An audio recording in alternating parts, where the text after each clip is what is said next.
Alright, what's up guys? Welcome back to another review, and Masters of the Universe featuring He-Man and the Master of the Universe just came out in theaters.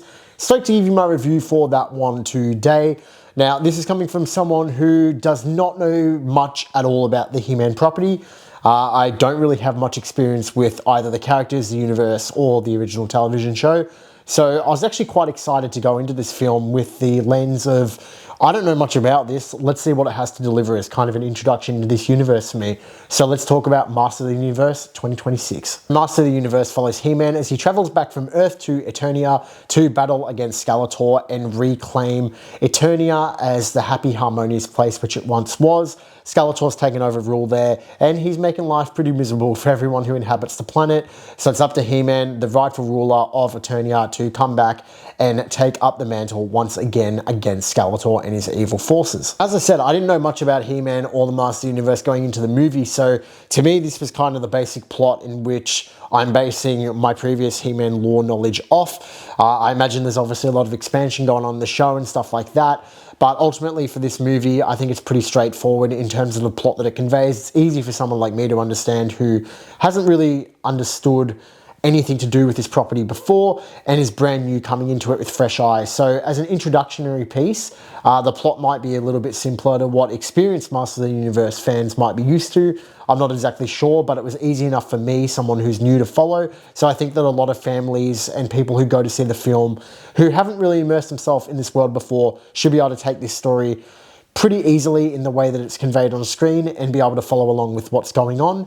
And there's nothing too complicated or some intricacies which would require a lot of additional lore to be known to be able to understand and have a good time with the film, which I think is a good thing, honestly. So let's start off with the characters. So Prince Adam, who of course becomes He-Man down the line, I think that I really like the way that he was portrayed on screen. We do get some scenes with Prince Adam on Earth. Obviously, he's making his way back across the threshold into Eternia. So it is very much that kind of fish out of water type storyline, which we've seen a lot before. The movie is pretty formulaic in the way that it goes about its tropes.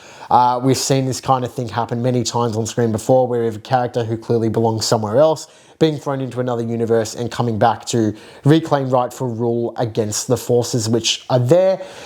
Prince Adam, though, I do really like the way he's portrayed in the film. I think he's quirky enough to where it's not overbearingly stupid, but it does create a little bit of human relatability to the character, and does also very much cement him in a fish out of water type situation to where it does become a bit comedic sometimes on Earth. I think that the scenes on Earth are handled pretty well. There's definitely a few chuckles in there with Prince Adam, and ultimately though, I do wish though we spent a little bit more time on Earth. That part of the movie does feel a little bit rushed. And one of my main criticisms with the movie, which I'll elaborate on later, is we really should have got more time on Earth with Prince Adam, considering later on in the film it does begin to drag a little bit. There was definitely more time that could have been spent with Prince Adam on Earth, which wouldn't have impacted in whole the scope of what goes on later in the movie. So ultimately did like the Earth stuff. I just wish we got a little bit more of it because it does humanize Prince Adam's character. Obviously it does get a bit fantastical towards the end, so it would have been nice to have seen some more Earth-related stuff there. Talking about characters, of course we got to mention Jared Leto's Skeletor, and wow, once again, as someone who doesn't know much about the character of Skeletor, I think that Jared Leto smashed it out of the park with this performance. I think that the CGI on Skeletor is actually really, really good for the most part. I don't think that he looks really dated at all in the way that he's put on the screen. Obviously, we're looking at 2026 CGI. However, it doesn't really mean much when you get characters who were CGI'd from 10, 15 years ago looking better than some of the stuff we see these days. But I think that the facial movements, especially on Skeletor, were handled really good. I think that the CGI on his character is great. Skeletor has just the right amount of quirkiness and menacing, threatening aspects as well to him.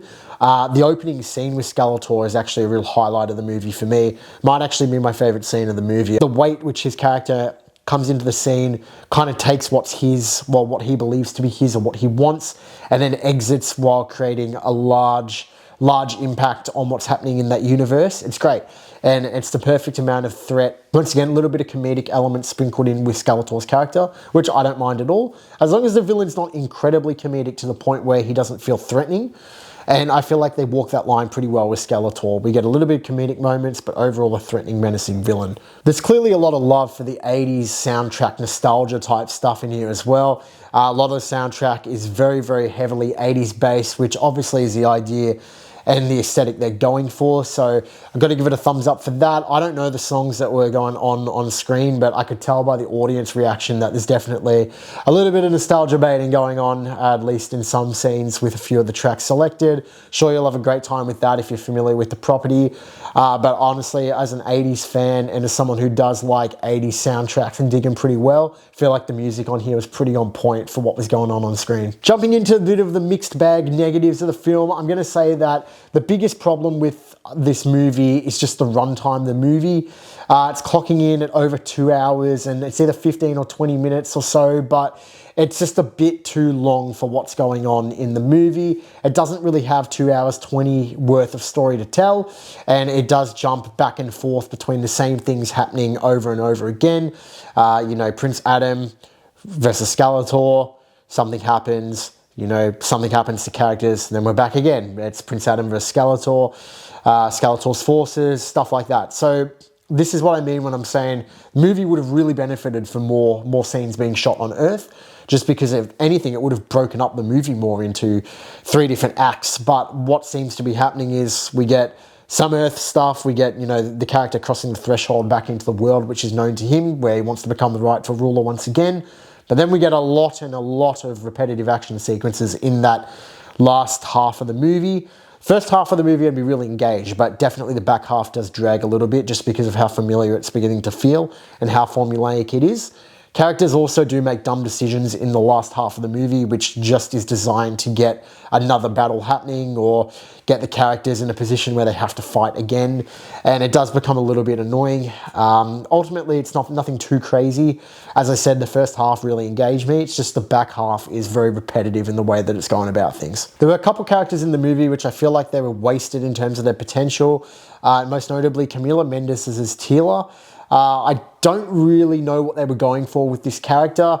I initially kind of think they're taking it one way, but then by the end, you know, you kind of realize that the way you thought they were taking it, there's just not a lot of point in her being in the movie. I get it for the sake of being a sidekick, but Prince Adam also has other people who could consider sidekicks in the movie as well, so I'm not too sure. I feel like her character was fairly wasted. He-Man's tiger pet, Battle Cat as well, fairly wasted, not in the movie heaps. In there for 1 or 2 action scenes and then a little bit here and there. But once again, I feel like perhaps would have been better if these characters either weren't in the movie at all or if they played a much larger role. Just don't feel like they were doing enough to really warrant their existence in the movie. I talked about the CGI earlier in a positive light when it came to Skeletor, but equally the movie is very saturated with CGI to the point where it does become fairly noticeable very quick, and you begin to just kind of see a green screen with all this animation around it. Now look, the CGI doesn't look bad. There's some great scenes with it, as I've mentioned already.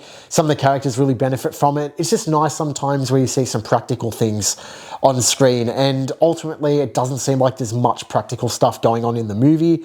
There's definitely some, but ultimately it feels very CGI heavy, which does become a little bit noticeable as the movie goes on. Masters of the Universe, for someone who's new to the property, I felt that this was a decent entry into a new world for myself personally. I got along with most of the characters. There's some real highlights there. Some of the characters are fairly underused, and some of the action scenes do feel very repetitive on the basis of a 2 hour and 20-minute movie.